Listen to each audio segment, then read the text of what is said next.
Produced from the Capitol in Austin and airing statewide, this is the award-winning State of Texas. Hello, and thank you for joining us. I'm Dylan McKim. We are just weeks away from the start of the next legislative session.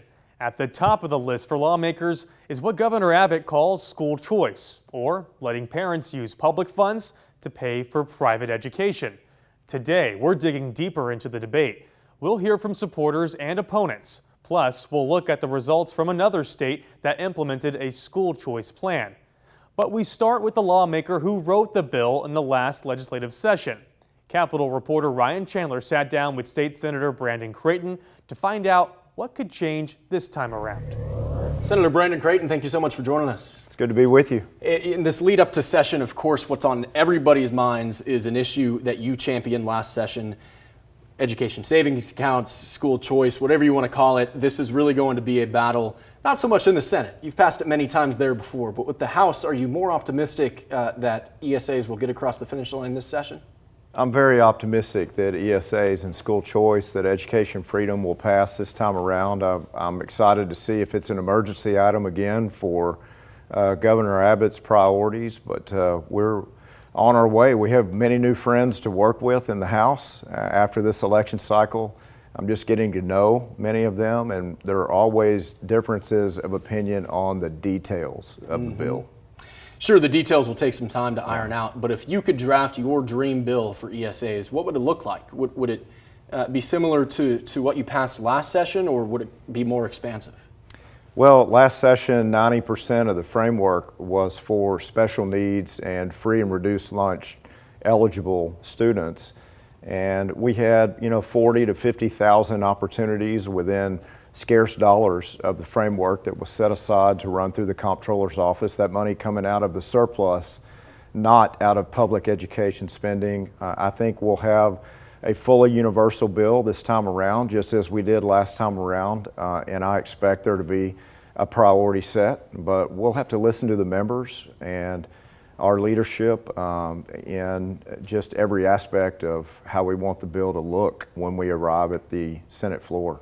Universal for every family, every child who wants it will be able to use it. That's right. Yeah, just as it was last session. Of course, we carried all of these subjects separate for most of the session.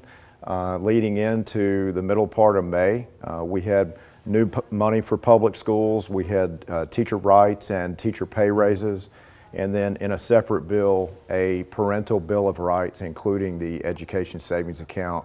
We plan on coming back with a very strong bill, even stronger than last time around, and I think we'll have the support. Do you think that public school funding, teacher pay raises, things like that will pass in tandem with ESAs, or will they be able to be separated? Because the last session, they kind of both went down with the same ship. Well, as I mentioned, I was the author on all of those subjects, and the Senate sent the bill separately to the House for 90% of the regular session. Those bills kept being killed separately, so we took that signal and poured all of those subjects at the end of the regular in late May into House Bill 100. I'm not exactly sure. I think we'll be consistent on our side with that.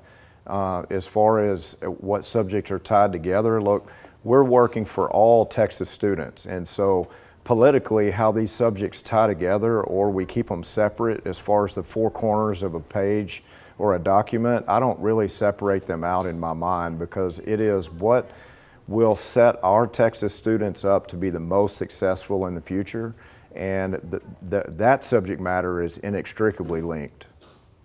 What do you think the price tag of a truly universal ESA program would look like?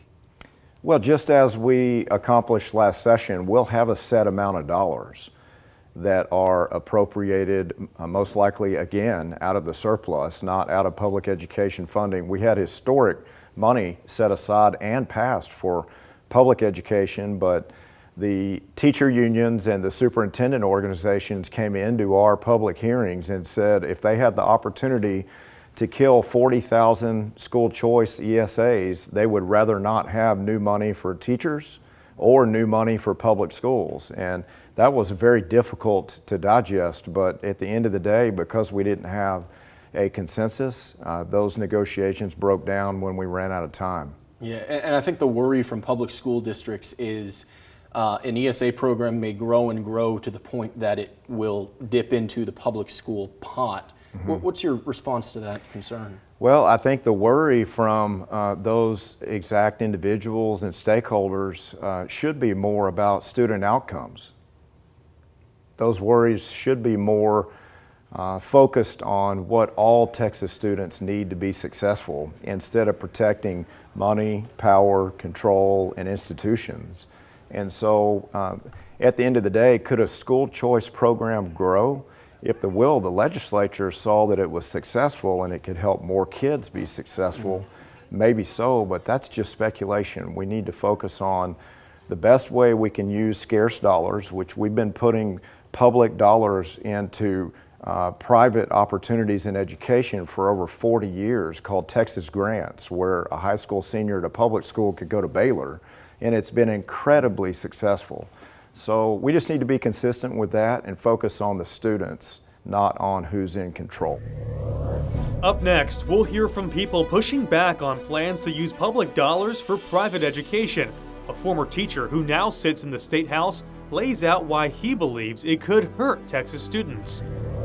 And the opposition goes beyond Democrats versus Republicans. A school's ability to hand select students who they choose to educate creates a very unlevel playing field. He's a Republican who faced a lot of pressure after coming out against the governor's plan for education savings accounts.